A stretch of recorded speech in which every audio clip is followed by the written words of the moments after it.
안녕하세요, 여러분. 저는 딸 셋을 가진 40대의 워킹맘입니다. 매일매일 바쁘게 살아가는 삶 속에서 가끔씩 이 채널을 즐겨 듣곤 하는데 그 시간이 얼마나 많은 위안이 되는지 모르겠어요. 세상에서 제가 가장 불행한 사람이라고 생각했던 그 마음도 가라앉혀 주기도 하고요. 저는 결혼 생활 내내 제대로 된 며느리 취급을 받지도 못한 채 살아갔었습니다. 10년을 넘게 그렇게 살다가 도저히 못 참고 제가 폭발해서 뛰쳐나왔는데요. 그때 그 일이 제가 인생을 살면서 가장 잘한 일이라고 생각할 정도로 속이 후련해요.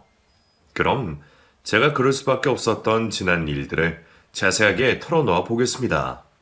먼저 제 어린 시절에 대해서 말씀드려야 할 것 같아요. 지방의 작은 소도시에서 태어난 저는 좀 어려운 생활을 했었습니다. 제대로 된 생일 파티를 해본 적도 없었고 갖고 싶어 했던 인형, 장난감들보다는 남들이 쓰지 않고 버려둔 인형을 주워서 놀았던 기억이 있거든요. 다른 친구들이 다 마루 인형을 가지고 놀자 제가 떼를 썼었는데 그걸 보시고 어느 쓰레기장 재활용 같은 데서 남이 버린 걸 가지고 오셨더라고요. 저는 그것도 좋다고 다음날 학교에 가서 친구들에게 자랑을 했었는데 뭔가 이상하다고 준 것 아니냐며 저를 놀려대는 친구가 있는 통에 저는 많이 속상해서 울었었어요. 제가 보기에 저희 부모님은 엄청 착하신 분들이셨어요. 일도 열심히 하시는 것 같았는데 이상하게 항상 돈이 없어서 힘들어 하셨던 것 같아요. 잘 생각해보니 엄마 아빠는 돈을 벌어서 양쪽 부모님께 생활비를 보내드리고 나머지는 빚을 갚는다고 하셨죠. 아빠가 남의 빚 보증을 잘못 써서 그 빚을 대신 갚고 있었던 걸 나중에서 알게 되었어요. 그 정도로 저희 부모님은 순수하신 분들이셨어요. 워낙 착하셔서 사람들도 잘 믿었는데 가끔씩 마음이 악한 사람들을 만나서 이용을 당하는 일이 있었던 것이죠. 그래도 늘 뭔가 사정이 있을 것이라면서 애써 좋게 말씀하시는 두 분을 보면서 그렇게 살아야 하는 것이 인생인 줄로만 알고 있었습니다. 하지만 한 살씩 나이를 먹으면서 세상이 다 그렇지는 않다는 것을 알게 되었어요. 학교에서도 꼭 이상하게 꼬투리를 잡아 저를 놀리는 아이들도 있었는데요. 저는 좋은 마음으로 하는 행동도 그 친구들에게는 마음에 들지 않았었나 보더라고요. 중학교 때의 일인데 제가 한 번은 집에서 가져온 과자를 나누어 줬더니 그걸 가지고 먹을 수 있는 거냐부터 시작해서 이런 비싼 과자가 어디서 났느냐며 되게 못된 짓을 한 친구도 있었어요. 몇 번 그 친구의 시비를 그냥 좋은 마음으로 넘겼었는데 더 이상은 참지 못하고 폭발해버렸습니다. 그럼 이게 먹을 수 있는 거지. 설마 내가 못 먹는 걸 가져서 나눠주겠냐? 아니, 너네 집 형편에서 이런 거 살 형편은 아닌 것 같아서 물어보는 거야. 왜 그렇게 화를 내냐? 우리 집 형편을 네가 그렇게 자세히 알아? 겉만 보고 평가하지 마. 우리 집도 충분히 이런 거 많이 사 먹을 수 있다고. 한 번만 너 그딴 소리 나한테 하면 그때는 나 정말 가만히 있지 않는다? 나도 네가 어떤 애인지 선생님한테 다 말할 거라고. 그러니까 가만히 있을 때 너도 가만히 있어라. 저는 두 눈에 레이저가 나올 듯이 그 친구를 보면서 쏘아붙였고 반 친구들 모두가 지켜보고 있는 상황이었어요. 멋쩍은 웃음을 짓던 그 친구는 저의 이런 모습을 보고 화들짝 놀라 더 이상 아무 말도 하지는 않았습니다. 그날 이후 그 친구는 더 이상 제게 깐족거리며 이상한 말을 하지 않았어요. 오히려 저는 아무렇지 않게 그 친구에게 다가가 인사를 했는데 그 친구는 오히려 저를 피할 정도가 되었죠. 저는 그걸 보고 느꼈어요. 너무 못 참고 힘들 때는 한번 이렇게 본때를 보여주는 것이 좋다고요. 제가 그때 안 그랬으면 아마 계속 저를 못 살게 굴었을 테니까요. 그런 학창시절을 보낸 후 저는 대학 진학을 포기했습니다. 저희 집안 사정은 점점 더 안 좋아졌는데 아빠가 공사장 일을 하시다가 허리까지 다치셨거든요. 형편도 어려워졌는데 아빠가 일도 제대로 하지 못하시니까 제가 대학교에 진학하는 것은 무리라고 생각했어요. 제 스스로 포기하고 차라리 그 시간에 빨리 사회에 나가 돈을 벌자고 생각했죠. 고등학교 졸업장을 받자마자 사회에 나가서 알바부터 시작했습니다. 당장에 어디 회사에 취직하기에는 조금 두려움이 있었거든요. 그 당시에 가장 인기 많았던 알바가 패스트푸드점이었는데 운이 좋게도 그곳에서 일을 할 수가 있었죠. 그리고 저녁 6시부터는 호프집에서 알바를 했어요. 밤 11시까지 하는 일이었는데 친구 아버님이 하시는 가게라서 제게 아주 잘해주셨던 기억이 나요. 집에 갈 때면 호프집의 메뉴인 돈가스도 튀겨서 몇 장씩 싸주시고 오징어 같은 것도 파지라서 못 판다며 봉지에 넣어주시곤 하셨습니다. 저는 그걸 가지고 집에 와서 부모님과 동생과 함께 맛있게 먹었죠. 그렇게 몇 년의 세월은 흘러갔고 20대의 중반이 된 저는 지인이 소개해주신 회사에 격리로 들어가게 되었습니다. 직장 생활은 처음이었지만 성실하고 싹싹한 제게 모든 사람들이 다 잘해주셨어요. 그 당시에 아빠는 고혈압에 당뇨까지 앓으시며 약을 드시기 시작하셨고 엄마는 오랜 식당 일로 어깨 수술까지 받아야 하는 지경에 이르렀습니다. 이제는 돈이 좀 모이는가 싶었는데 또 이런 일이 일어나니 제게는 영원히 행복이라는 단어는 어울리지 않는다 같다는 걸 생각까지 들 정도였죠. 엄마 아빠가 모두 아프시니 당연히 집안 생활은 저와 동생이 일구어 나가야 했습니다. 부모님 모두 일을 다시 시작하시긴 하셨지만 예전만큼 일을 하지 못하셨고 근근히 소일거리 정도만 할 수 있었거든요. 동생은 이런 집안을 한탄하면서 많이 힘들어했어요. 누나, 우리 집은 왜 맨날 이럴까? 내 친구들은 대학 졸업하고 벌써 차도 끌고 다니고 하는데 나는 차는커녕 버스비까지 아껴야 할 판국이야. 과연 내게도 좋은 미래가 있을까? 그럼 있을 거야. 너무 나쁘게 생각하지 마. 앞으로 미래가 창창한 놈이 벌써 그런 말 하면 되냐? 누나가 돈 많이 벌어서 나중에 차도 사주고 그럴게. 아니면 혹시 아니? 부잣집 남자 만나서 시집 가면 매형이라는 사람이 너한테 용돈 팍팍 주고 그랬지. 동생을 토닥이며 저는 열심히 집안 살림을 일구어 나갔어요. 언젠가 꼭 좋은 날이 올 거라고 믿으면서 말이에요. 그러는 동안 제게도 남자친구가 생겼지 뭐예요. 태어나서 처음 사귀어보는 남자친구였는데 그 사람은 저희 회사 거래처 사람이었어요. 워낙에 성격이 착하고 성실했던 그 사람은 제가 다니는 회사에 몇 년을 자주 왔다가 저를 처음 보고 그때부터 왠지 호감이 갔다고 했어요. 제가 좀 착해 보이는 외모를 갖고 있었거든요. 머리에 숱도 많고 머릿결도 좋아서 긴 생머리를 찰랑거리면서 다녔는데 그 모습이 너무나 좋아 보였다고 그러더라고요. 하긴 그 나이 때는 뭘 해도 예쁠 나이잖아요. 평소에 남자 관심도 없던 저는 그 남자의 관심이 처음엔 많이 부담스러웠어요. 제게 나이부터 꼬치꼬치 물어보고 간식거리를 사와서 건네주는 것도 다 부담이었죠. 하지만 같은 회사의 언니가 그 남자에 대해서 아주 좋게 말하는 것을 듣고 조금씩 마음의 문을 열게 되었죠. 야, 저 남자 완전 착해. 너한테 이렇게 적극적으로 하라는데 너는 왜 별로야? 아직 어떤 사람일지도 모르겠고 좀 그랬어요. 내가 몇 년 동안 봤잖니. 착한 거는 둘째 가라면 소외로울 정도더라.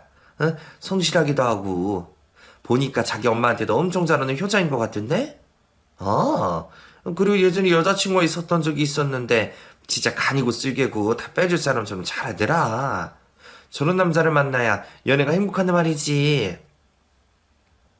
그래요? 그렇게 착한 사람이에요? 내가 뭐 다른 능력 같은 건 모르겠는데 옷도 저렇게 입고 다니는 거 보면 기계 없는 집은 아닌 것 같고 외모도 저 정도면 나쁘지 않지? 어딜 가나 착한 인상이라고들 하니까 미쳐야 본전인데 한번 만나봐. 너 지금 연애 안 하면 아휴 나처럼 이상한 놈 만나서 발목 잡힌다. 그 언니의 말을 하나하나 따져보니 정말 괜찮을 것 같다는 결론이 나더라고요. 그리고 그때부터는 굳이 이 남자를 부담스러워하지 않기로 결심했습니다.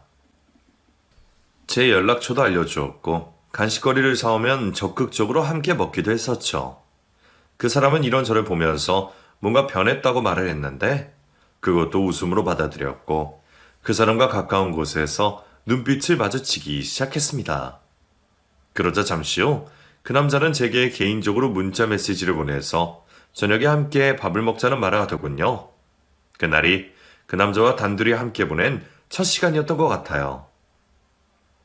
혜진 씨, 오늘 왠지 저에 대한 행동이 달라지신 것 같은데, 제 생각이 맞는 거죠? 네, 맞아요. 저한테 이렇게 잘해주시고 관심을 가져주시는데 제가 계속 피할 이유는 없는 것 같아서요. 와, 눈치 빠르시네. 그걸 어떻게 하셨죠? 티 안 낸다고 노력 많이 했는데. 네? 티가 안 난다고요? 아니요, 엄청나게 티 많이 났는데요. 누가 봐도 딱 티 났어요. 그 정도였어요? 작전 실패네요. 하지만 그래도 이렇게 혜진 씨가 마음을 열어주셔서 너무 기쁘네요. 오늘 진짜 맛있는 거 사드릴 거니까 많이 드셔주셔야 해요. 그 남자는 어린아이처럼 좋아했어요. 그 모습을 보니 정말 착한 사람이라는 생각이 들더라고요. 저희 아빠를 빚보증에 서게 한 나쁜 사람들도 있는 반면에 이렇게 착한 사람도 있다니 제게도 행복이 찾아올 것 같은 예감에 처져 있었어요. 그렇게 시간이 지나면서 저희는 점점 더 가까워졌습니다. 밥도 먹고 영화 보면서 다른 연인들이 하는 것처럼 하면서 퇴근 시간과 주말을 함께 했고 2달 정도가 흐른 후 연인이 되어 있었죠. 제게는 모든 것이 다 첫 번째였어요. 남자와 손을 잡고 뽀뽀하는 것도 처음이었고 잠자리를 하는 것도 처음이었고요. 낯설고 어색하기도 했지만 이게 바로 사랑의 감정이구나 라고 느꼈을 때는 세상 누구보다 행복한 사람이라고 여겨졌어요. 남친이 된 그 남자는 저희 집안 사정에 대해서도 아주 잘 이해해 주었습니다. 제가 매월 버는 월급에서 상당 부분을 집안 생활비로 준다는 사실도 좋게 생각했어요. 그러면서 자신도 홀로 계신 엄마에게 많은 것을 해드릴 수밖에 없다는 것도 말해줬죠. 혜진 씨, 나도 아버지 돌아가시고 혼자 계신 엄마한테 많은 것을 해드려요. 혜진 씨처럼요. 곁에 이모가 자주 놀러 오시고 하긴 하지만 아무래도 아버지가 안 계신 빈자리가 느껴져서 많이 외로움을 타시거든요. 여전히 소녀 같으신 것도 있고 또 힘든 일도 안 해보셔서 아무튼 그래요. 나중에 우리 엄마랑 이모 소개시켜 줄게요. 숨김없이 다 말을 해주는 남친이 고맙기도 했어요. 정말 선하고 악이 없는 사람이 있다면 이 사람이 최고다라고 느낄 정도로 좋은 사람이었습니다. 그렇게 1년 정도를 연애하던 어느 날 남친이 갑자기 자신의 이모를 소개시켜 준다고 하더라고요. 이모님이 저를 꼭 미리 보고 싶다고 하셨다면서 말이죠. 아직 결혼 생각은 없었지만 저를 보고 싶어 하시니 거절할 수가 없어 약속 장소로 나갔어요. 남친의 이모는 화려한 화장과 꽤 야시시한 옷차림을 하신 분으로 남친과는 분위기가 아주 많이 다르더라고요. 안녕? 혜진 씨지? 반가워요. 나 얘 이모예요. 얘기 들었죠? 내가 먼저 한번 보고 싶어서 보자고 한 거예요. 내가 워낙에 사람들을 많이 보다 보니까 어느 정도 사람 볼 줄 알거든? 아, 네. 안녕하세요. 반갑습니다. 그래. 대충 이런저런 이야기들은 다 들었고 내가 본론부터 얘기하자면요. 혜진 씨들 가정 형편도 별로 좋지 않은 걸로 알고 있는데 혹시 보험 다 들어놨어요? 네? 보험이요? 보험이요. 요즘 보험이 선택이 아니라 필수인 거 알죠? 여러 가지로 너무 좋은 상품들이 많은데 몰라서 가입 못한 사람들이 꽤 많거든. 특히나 가정 형편이 어려운 사람들은 무조건 돈 나가는 거를 반대만 하고 생각을 안 하시더라고. 그래서 말인데 내가 혜진 씨나 혜진 씨 부모님 그리고 남동생한테 딱 맞는 상품들 몇 개 가지고 와봤어요. 이거 한번 잘 봐봐요. 남친의 이모는 보험 설계사이신데 다짜고짜 저를 보자마자 보험 상품 설명서 및 몇 가지를 보여주면서 열심히 설명하시더라고요. 저는 사실 보험까지 제대로 관리할 여력이 안 되었어요. 잘 모르기도 했고요. 분명 부모님도 이런 부분은 잘 모르실 것이라는 생각이 앞서 그만 그 자리에서 3가지의 보험 상품을 계약하기로 결정을 해버렸어요. 평소에 돈이 들어가는 일이라면 철두철미하게 따져보고 하는 편인데 아마도 남친 이모의 말발에 확 넘어가 버린 것 같아요. 그리고 워낙 남친도 착하고 좋은 사람이니까 남친의 가족에 대해서도 그 어떤 의심도 하고 싶지 않기도 했고요. 얼떨결에 3가지의 보험에 가입을 하고 그 자리가 끝이 났고 남친의 이모는 그 후로도 제게 아주 자주 연락이 왔습니다. 때로는 좋은 글귀도 보내주셨고 또 때로는 저희 직장에 맛있는 간식도 사가지고 찾아오셨어요. 그때는 왜 그런 게 그렇게 좋았는지 모르겠어요. 누군가 저를 챙겨주고 있다는 그런 느낌 자체가 사람을 굉장히 따뜻하게 만들어주더라고요. 저희 집에서도 제게 남친이 있다는 것을 알게 되자 결혼을 하라고 말씀하셨어요. 그때 제 나이가 20대 후반이 다 되고 있었을 때인지라 옛날 분들은 30살이 넘어서 아이를 낳으면 큰일 나는 줄 아시더라고요. 그래서 그 후로 저는 남친과 결혼을 하기로 했습니다. 남친은 세상에서 자기가 가장 행복한 사람이라며 너무 기뻐했는데 그 모습을 보니 저도 마음이 너무 좋더라고요. 결혼을 마음먹은 이후부터는 모든 것이 빨리빨리 진행이 되었어요. 처음 만나게 된 남친의 어머니가 좀 마음에 걸리긴 했지만 그래도 결혼을 하기로 마음먹은 이상 나쁜 생각은 하지 않기로 했어요. 남친의 어머니는 굉장히 고귀한 척 하시는 스타일이셨거든요. 집안일도 잘하고 싶지 않고 음식도 고급으로만 드셔야 하고 또 어디를 가도 버스나 지하철은 절대로 타고 싶지 않다고 하셔서 남친이 일일이 다 모셔다 드리고 하는 것 같더라고요. 그런 시모의 모습을 생각하면 앞으로 조금 힘들 수도 있겠다는 생각은 들었지만 어차피 시모와 함께 사는 것도 아니니까 그냥 애써 마음을 털어내보려고 노력했죠.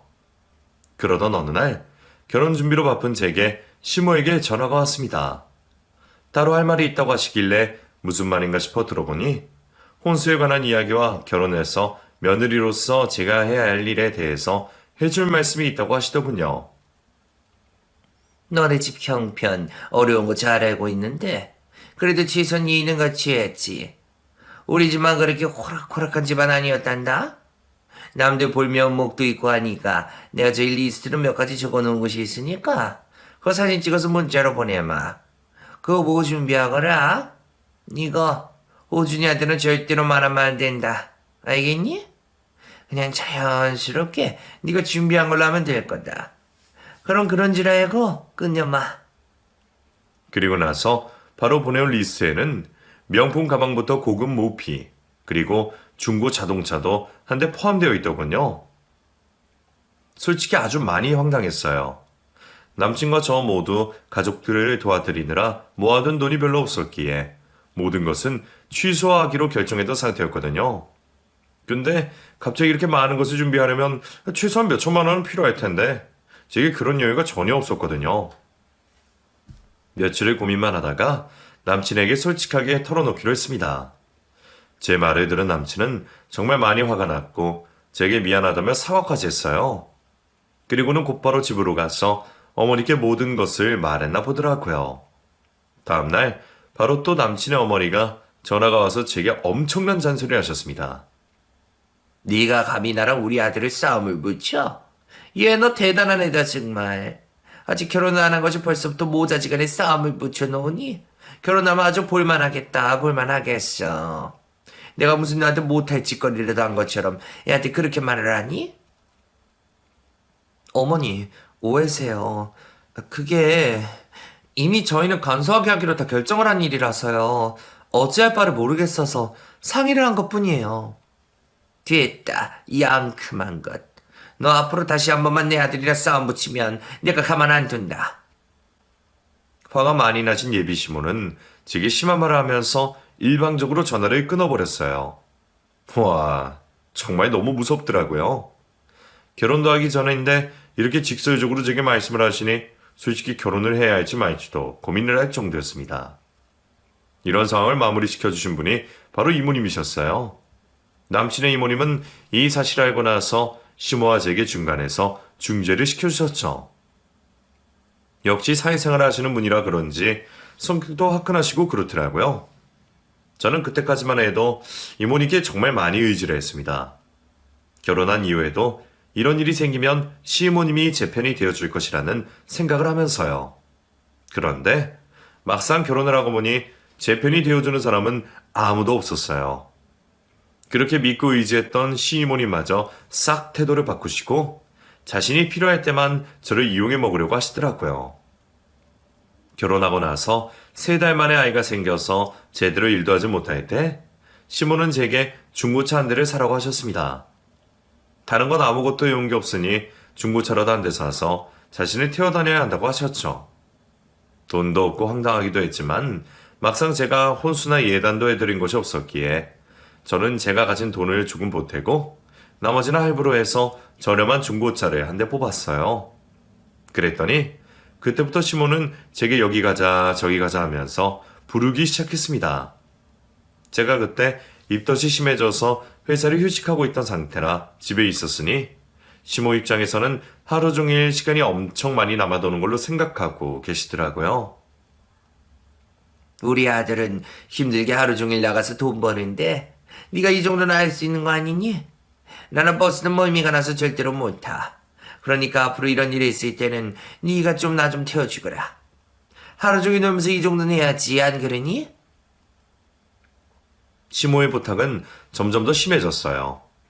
마트에서 장을 봐오고 물건을 사오는 일까지 모두 다 저보고 태워달라 하셨고 심지어는 자신의 친구들까지 태우고 외곽 지역으로 밥을 먹으러 가자는 말씀까지도 하셨죠. 저는 집에서 부업을 하면서 자동차 할부금을 갚고 있었는데 정말 너무 심하다는 생각이 들었어요. 그러던 중에 첫 아이를 낳게 되었고 육아를 하느라 정신없이 세월을 보내고 있었어요. 그런데 아이가 돌도 되기 전에 또 둘째가 찾아와 버렸지 뭐예요. 집안 사정상 회사에 복직을 하려고 준비를 하고 있던 중에 너무 급작스럽게 아이가 생기니 모든 것이 두려웠습니다. 친정엄마는 일을 하시느라 부탁하기 어려워서 집에서 놀고 계시는 시모에게 아이 육아에 대해서 부탁을 하기로 마음먹었어요. 그런데 시모는 딱 잘라서 거절을 하시면서 자신은 일을 해본 적도 없고 아이도 혼자 키워본 적이 없어서 절대 안 된다고만 하시더군요.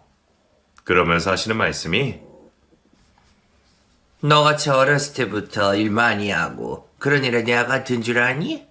너 정도 일은 해봐야 가능하지. 나는 절대 못한다. 시집을 살림하는 것도 나 너무 버거워. 알겠니? 어머님, 그래도 어머님 손녀딸이잖아요. 제가 지금 드리는 생활비 양육 비용까지 해서 더 드릴게요. 좀 도와주세요, 어머님. 어머머, 얘가 무슨 소리를 하는 거야? 난 못해. 절대 못한다고. 그나저나 너 이번 주 주말에 우리 집에 와서 냉장고 청소 좀 해라. 내가 이런 걸 하도 안 해봐서 아주 난리도 아니야. 더러워 죽겠네. 시모는 그저 어린아이 같으셨어요. 자신의 집 냉장고 청소도 제대로 하지 못하는 말 그대로 어린이였죠. 일은 저같이 해본 사람들이나 하는 것이라면서 저를 마구 부려먹으셨는데 답답한 마음에 나중에는 가슴이 아플 정도였습니다. 연년생으로 딸 둘을 낳고 저는 굳은 마음을 먹은 후 아이를 어린이집에 맡기고 직장에 나가기 시작했어요. 사실 친정집안 사정도 별로 좋지 않아 제가 좀 도와드려야 하는 형편이었거든요. 쓸데없는 중고차까지 사서 시모를 픽업하고 하느라 그 돈도 만만치 않게 들어갔고요. 도저히 적은 남편 월급으로는 감당할 수 없는 지경에까지 이르렀었답니다. 그렇게 회사에 복직을 했고 아이를 키우면서 열심히 살아갔어요. 그래도 제게 잘해주는 남편과 토끼 같은 아이들의 얼굴을 보니 힘든 것도 많이 참을 수가 있겠더라고요. 그런데 문제는 남편이 너무 착하다 보니까 쓸데없이 말을 하지 않아도 될 문제를 가지고 시모에게 시시콜콜 말을 한다는 것이었어요. 저도 사람이니까 가끔 푸념을 할 수도 있고 시모가 시키는 일을 못마땅해 할 수 있는 거잖아요. 그런데 그런 얘기를 남편한테 할 때마다 남편은 고스란히 시모에게 쪼르르 일러바치는 바람에 제가 난감한 적이 한두 번이 아니었습니다. 그런 부분 때문에 더더욱 시모와 시이모님까지 저와 거리감이 생겼던 것 같아요. 여보, 당신 너무 착하고 좋은 사람인 거 알아. 나한테 잘해주고 싶은 마음도 알고. 그런데 내가 가끔 말하는 것마다 모두 가서 시모한테 말씀드리면 내가 뭐가 되겠어, 어? 그러니까 앞으로는 내가 무슨 말을 해도 그냥 좀 꾹 참고 넘겨줘. 내가 기댈 사람은 당신밖에 없는데 당신이 이렇게 하면 나 정말 힘들다고. 당신이 너무 힘들어하니까 엄마한테 말한 거지. 이렇게 하지 말라고 해야 아실 것 같아서. 알았어. 내가 앞으로는 절대 말 안 할게. 미안해. 정말 미안해. 남편을 단둘이 쳐두고 저는 그 후로도 똑같은 생활을 계속해 나갔습니다. 어쩔 때 곰곰이 생각해보면 시모는 저를 자신의 비서나 하녀점으로 생각하시는 것 같았어요. 시장에 가서 장 한 번 혼자를 가서 못 보실 정도이니 어느 정도인지 아시겠죠? 그나마 저희 집과 시댁이 가깝게 살았으니 망정이지 거리도 멀었는데 이런 식으로 저를 불러 제꼈으면 아마 욕 엄청 먹었을 거예요. 저는 그래도 최대한으로 시모에게 잘 해드리려 노력했습니다. 저희 친정부모님을 생각하면서요. 시모도 따지고 보면 곱게만 생활하시다가 시아버지 돌아가시고 이렇게 된 것이니 최대한 그 입장을 이해하려고 했죠. 화도 나고 짜증도 났지만 그래도 제가 살고 있는 남편의 어머니이시니까요. 그렇게 시간이 흐르는 동안 저는 또 한 번의 출산을 해서 딸 셋 맘이 되었고 그 와중에도 일을 꾸역꾸역 해나가며 시댁일까지 돌보는 슈퍼우먼이 되어가고 있었습니다. 결혼 10년이 조금 넘었던 어느 날 친정에 들렀다가 부모님이 하시는 말씀을 우연히 듣게 되었어요. 두 분은 당장에 들어갈 보험료를 걱정하고 계시더라고요. 엄마, 무슨 보험료? 보험은 내가 그때 들어서 내고 있잖아요. 또 무슨 보험 들은 건 있어? 아니야. 언제 왔어? 왔으면 인기척을 해야지. 아니, 두 분이 너무 심각하게 말씀을 하고 계시는 것 같아서. 무슨 얘기예요, 보험이라니? 엄마, 솔직하게 말해줘요. 보험료 나갈 거 걱정하고 계시잖아요. 얼마짜리길래 그래요? 저기 실은 말이다. 그게 안 짜더니 찾아와서 보험을 가입하라고. 친정엄마는 정말 놀라운 말씀을 하셨어요. 제 시모가 시어머님과 함께 저희 친정집에 찾아와서 보험을 5개나 가입시켰다고 하시는 겁니다. 처음에는 그냥 사인만 해주면 된다고 하더니만 나중에는 보험계약서를 집으로 보내고 매월 며칠에 자동이체까지 신청했다고 하는 거예요. 두 분은 영문도 모른 채 한 달에 60만 원이 넘는 보험료를 납부하게 되신 셈입니다. 너무너무 기가 막히고 황당한 마음에 당장 시이모님께 전화를 걸었어요.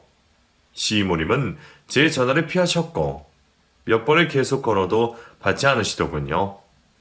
화가 나서 시모에게 찾아가려고 전화를 하려던 순간 시모가 먼저 제게 전화가 왔어요. 너 오늘 쉬는 날이지? 내가 동네 사람들을 집에 초대 좀 했다. 그 미용실 언니가 생일이라고 하지 않니? 그래서 내가 우리 집에서 생일상 좀 차려줄 테니까 다들 놀러 오라고 했으니까 너 장 좀 봐오느라. 잡채랑 갈비랑 이것저것 할 거 준비 좀 해오라고. 알겠니? 어머님, 저기요. 저 드릴 말씀 있어요. 지금 나 손님이 와 계시니까 이따 얘기하자. 내 말대로 장이나 좀 봐와. 그럼 끝낸다. 시모는 일방적으로 전화를 끊어버렸고 저는 친정에 있는 보험계약서를 챙겨서 일단 시댁으로 향했어요. 그래도 혹시 시모가 사람 초대해놓고 입장 난처해지실까봐 최대한 예의는 갖추려고 이것저것 장을 봐가긴 했죠. 일단 식사는 차려드리고 천천히 말씀드릴 생각으로요. 그렇게 시모의 심부름으로 장을 봐서 시댁에 도착했더니 벌써 동네 아주머니들 여럿이 집에 와 계셨습니다. 어머, 이 집 며느리구먼. 복덩이네, 복덩이. 요즘 세상에 누가 이렇게 심부름으로 장도 봐하고 음식도 차려? 복 받았네, 이 집 시애미는.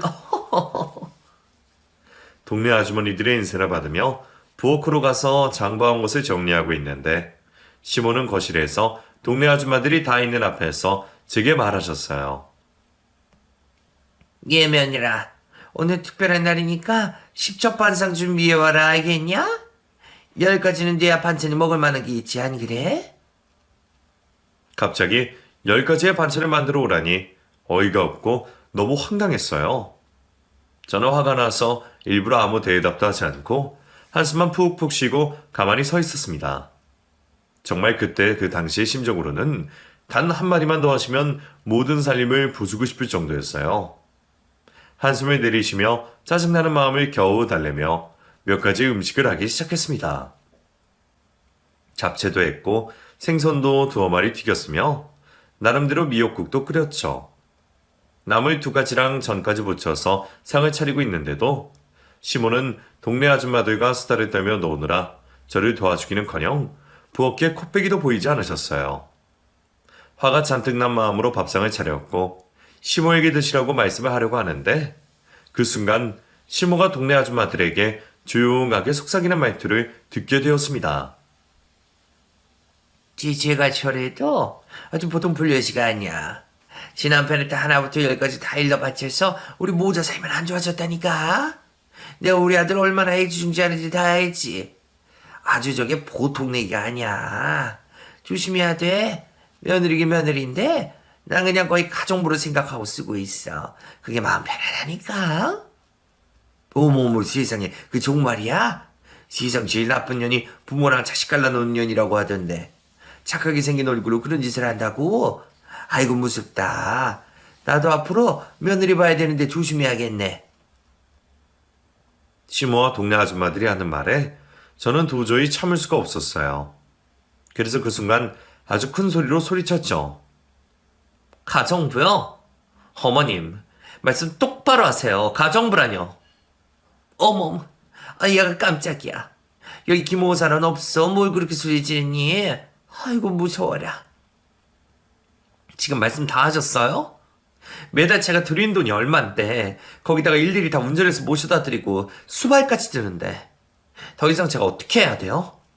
가정부라뇨. 정말 어머님 사람이세요? 뭐? 얘가 지금 버르장머리 없는 꼬라지 좀 보게나. 너 니네 아버지 엄마 그렇게 가르쳤니? 그러라고 가르치셨어?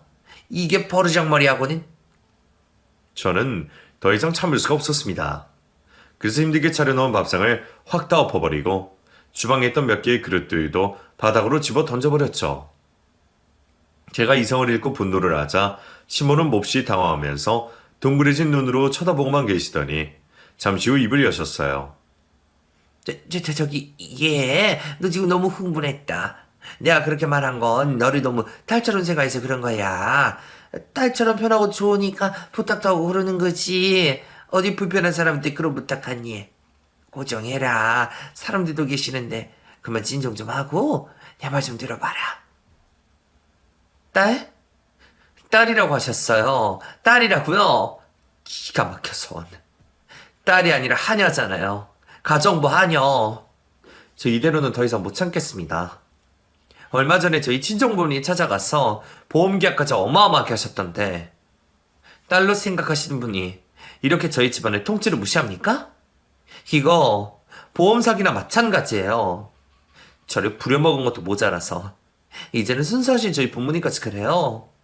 그러고도 어머님이 사람이에요? 당장 저 이혼할 겁니다. 당신 같은 사람한테서 자란 아들도 나중에 뻔이겠어요. 아니 얘야 그러지 말고 내 말은 진짜 나는 단 한순간도 너를 내 딸로 생각하지 않은 적이 없고 그게 말이다. 구차하게 변명하지 마시고 귀하디 귀한 아들 데리고 평생 한번 잘 살아보세요. 아들한테 데려다 달라 하시고 쥐꼬리만한 월급으로 생활비 달라고 해서 살아보시라고요. 대신 아이 3명 양육비는 제대로 줘야 할 겁니다. 저는 그대로 문을 박차고 그 집을 나와버렸습니다. 더 이상 단 1분도 있고 싶지가 않았거든요. 어떻게 저를 기만한 것도 모자라서 저희 친정부모님한테까지 그러실 수가 있는지 원. 너무 기가 막힌 일들을 겪어보니 어느 순간부터는 이게 진짜 현실인지 상상인지도 분간이 가지 않을 정도로 정신이 멍해지더라고요. 불같이 화가 났던 마음도 며칠이 지나니까 조금 잠잠해지고 포기하기까지 되고요. 가장 제가 힘들었던 건 바로 남편이었어요.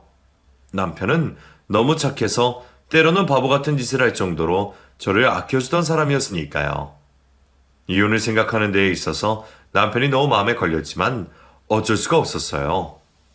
단호한 결심을 내리고 아주 힘들게 남편에게 모든 사실을 말했는데 오히려 남편은 제가 생각한 것과 너무 다르게 반응했습니다. 당신 너무한다. 우리 엄마를 얼마나 더 나쁜 사람으로 끌고 가야겠니? 내가 그동안은 많이 참았는데 더 이상은 나도 못 참겠어. 우리 엄마 정말 나 귀하고 아끼면서 키워주신 분이야. 네가 좀 더 잘했으면 우리 엄마가 왜 그랬겠어? 네가 잘하지 그랬어. 시어머니 대접을 똑바로 해주지. 뭐라고? 당신 지금 그걸 말이라고 해? 어려운 형편에 중고차까지 사서 하나부터 열까지 다 심호 픽업받은 사람이 나야. 당신 꼴랑 받아오는 쥐꼬리만 월급으로 어머니 생활비에 마사지권까지 결제해드렸다고. 그런데 뭐? 내가 더 잘하지 그러냐고? 더 이상 어떻게 잘하냐? 냉장고 청소에 집 관리까지 해줬는데 더 이상 뭘 어떻게 하라고? 야, 그건 네 생각이고 엄마는 엄마 나름대로 힘들어하셨다고. 힘들어했어. 그럼 우리 부모님을 그렇게 속여 먹었냐? 몰래 보험 들어서 자기네들 수당이나 올리고. 너 이게 사람이 할 짓이라고 생각해? 난 도저히 못 살아. 당신까지 이렇게 생각하는데 내가 더 이상 참을 이유 전혀 없어. 당장 이혼해, 당장. 그래, 나도 이혼이다. 우리 엄마 이딴 식으로 취급하는 너랑 나도 더는 못 살아. 이혼해. 남편의 태도에 정말 어처구니가 없더군요. 여태껏 착한 척했던 것들은 모두 다 연기였었나 봅니다. 팔은 안으로 굽는다고 하더니 어쩔 수 없이 남편도 시어머니의 아들이었던 것이었죠. 생각지도 못한 남편의 행동을 보고 저는 더 이상 망설일 필요가 없다고 여겨져서 그들의 이혼을 진행하기로 했어요. 오랜만에 만난 남동생에게 이런저런 이야기들을 해주면서 하소연을 했는데 남동생은 그 자리에서 벌떡 일어나 당장의 시모에게 쫓아간다고 성화했습니다. 감히 우리 누나를 가정부 취급을 해? 누나 어떻게 했어? 장롱면허인데도 시어머니 태우고 다닌다고 중고차 사서 임신한 몸으로 얼마나 연습을 했는데 고맙다는 말은커녕 생활비만 쏙쏙 빼먹더니. 아휴, 내가 정말 너무 할 말이 많아서 이대로는 못 참겠어. 이번에 우리 엄마 아빠 보험 문제도 그렇고 우리를 얼마나 바보라 알았던 거야, 어? 그러지 마. 어차피 말로 해도 통하지도 않는 사람들이야. 그냥 우리가 할 일만 하는 게 좋을 것 같아. 그래도 난 가만히 못 있어. 그 보험사에 당장 전화할 거고 불법적으로 가입되었다는 거 다 말해서 보험일도 못하게 할 거야. 누나는 그냥 마음이나 잘 추스리고 있어. 동생은 그 후로 정말 발빠르게 움직였어요. 모든 것은 동생이 도와준 덕분에 일사천리로 진행이 되었고 남편은 그렇게 일처리가 되는 동안 시댁에서 지냈습니다. 일주일쯤 지나고 나서 이혼 소청이 전달되었고 시이모님의 보험사에서 조사를 하러 누군가 오셨더라고요. 저와 부모님은 그저 솔직하게 그동안 있었던 일에 대해서 말씀을 드렸고 그 과정에서 저도 모르는 또 다른 계약건이 제 이름과 제 아이들 이름으로 가입되어 있었다는 것도 알게 되었죠. 남편의 통장에서 보험료가 빠져나가고 있었는데 남편 역시 알면서도 제게 단 한마디 말도 하지 않았습니다. 이 모든 것은 그냥 다 시모의 머리에서 나온 것이었어요. 시모는 저를 무슨 이 집안의 가정부이자 물주 정도로 생각했었거든요. 뼈 빠지게 벌어서 저는 여태까지 뭐하고 살았나 모르겠어요. 이럴 줄 알았으면 저도 예쁜 옷 입고 명품 가방이나 좀 사고 다닐 걸 그랬나 봅니다. 결국 시이모님은 보험사에서 징계를 받았고 설계사 일을 더 이상 진행할 수 없게 되셨더라고요. 저희 부부 역시 시댁에서 올바른 대우를 받지 못한 것으로 이혼이 마무리가 되었고요. 이혼 과정에서 그렇게 착하던 남편은 완전히 눈빛이 돌변했고 저를 무슨 집안 파탄내는 여자쯤으로 여기면서 욕을 하기도 했어요. 연애하고 결혼생활하는 동안에 단 한 번도 들어보지 못한 욕이었던 것 같네요. 어쩌면 사람이 이렇게도 변할 수가 있을까요? 세상 모든 사람이 다 변해도 남편만은 그러지 않을 것이라 생각했는데 말이죠. 결국 저는 결혼 12년 만에 다시 싱글이 되었습니다. 이번에는 딸이 3명 딸린 싱글이 되었어요. 끝까지 이혼은 하지 말라고 하시며 저를 딸이라고 생각한다고 거짓말을 해대는 시모 때문에 2번 상처를 받고 구질구질하게 이혼 조정까지 끝났던 날이 아직도 기억이 생생하네요. 가정법원 앞에 시모까지 찾아와 저를 붙들고 설득하려 하셨는데 결혼생활 동안 단 한 번도 들어보지 못한 아가라는 소리와 함께 딸이라고 부르면서 자신을 좀 도와달라고 하더군요. 아이고 우리 아가야 많이 서운했구나. 그러지 마. 애도 셋이나 낳아놓고 무슨 이혼이냐 이혼은. 다시 한번 생각해 봐라. 어? 이러다가도 사람 마음 풀리는 거 금방이란다. 제발 마음 다시 굳게 먹고 살아보자.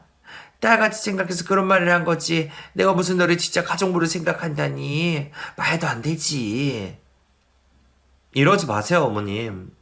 어머님은 저를 단 한 번도 며느리로 대해주신 적이 없었잖아요. 그냥 저는 일하는 애 가정부쯤으로 여기셨고 여기저기 불려다니면서 심부름하는 것도 이제는 지겨워요. 어머님 팽팽 노시면서 뼈 빠지게 번 돈 달라고 하시는 모습도 더 이상 보고 싶지 않고요. 저도 저희 부모님한테는 귀한 딸이에요. 이러지 마세요. 시모를 매몰차게 거절하고 저는 끝내 마무리를 지었고 나중에 제 뒤통수에 대고 무식한 년이라고 하는 욕을 또 한 번 듣게 되었습니다. 그때부터 저는 아예 모른 척 없는 사람처럼 생각했어요. 더 이상 들어봐야 제 귀만 아프니까요. 아까운 세월 이런 식으로 허비하고 싶진 않았습니다. 친정 부모님은 처음에는 어떻게든 함께 살아보라고 하셨지만 그동안 제가 가정부 취급을 당하며 살았던 시간들을 낱낱이 말씀드리자 눈물을 흘리시며 힘들어하셨어요. 아이고 우리 딸. 어렸을 때도 많이 못해주니까 한이 되었는데 시집까지 가서 그런 대접을 받다니. 이 애미는 속이 다 타들어가는구나. 미안하다 미안해. 난 그것도 모르고 참고 살려고 했으니 우리 딸이 얼마나 소중한 딸인데 감히 어디서 그런 대접을 해. 이것들이 정말 보자보자니까. 엄마, 나 그동안 많이 힘들었어. 근데 엄마 아빠가 워낙 사람들 잘 믿고 착하게 하시니까 그렇게 하면서 살아야 하는 줄 알고 참았지. 근데 그게 아니더라고. 그냥 나는 계속 그런 사람이었던 거야. 그래 얼마나 힘들었니. 고생 많았다. 엄마 아빠가 가진 건 없지만 그래도 따뜻하게 우리 손녀들 잘 봐줄 거야. 그러니까 너는 아무 걱정하지 말고 일하고 또 하고 싶은 것도 하면서 살아. 알았지?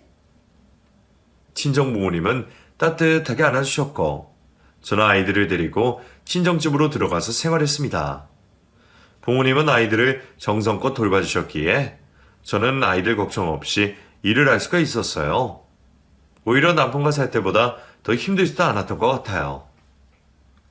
제가 번 돈으로 아이들 셋을 키우며 호화롭게 살지는 못해도 열심히 벌어서 아끼며 살다 보니 세상 살만하더군요. 오히려 시댁에 생활비도 안 들이고 왔다 갔다 쓸데없는 기름값도 안 드니 더 아낄 수가 있는 것 같기도 하고요. 이혼할 때 재산 분할로 받은 금액은 이사를 갈 때 보태려고 고이 모셔두었습니다. 더 이상 저는 아무런 바람이 없어요. 이대로 그냥 딸들과 저, 그리고 친정 부모님 모두 건강하고 행복하게 살 수만 있다면 좋겠어요. 세상에서 가장 예쁘고 멋져서 슈퍼우먼이라고 부르는 저희 딸들이 있기에 저는 오늘도 용기를 내서 열심히 일을 하고 있답니다. 제 사연을 듣고 계시는 모든 분들도 저처럼 용기를 잃지 마시고 늘 행복하셨으면 좋겠어요. 그럼 이상으로 제 사연을 마치겠습니다.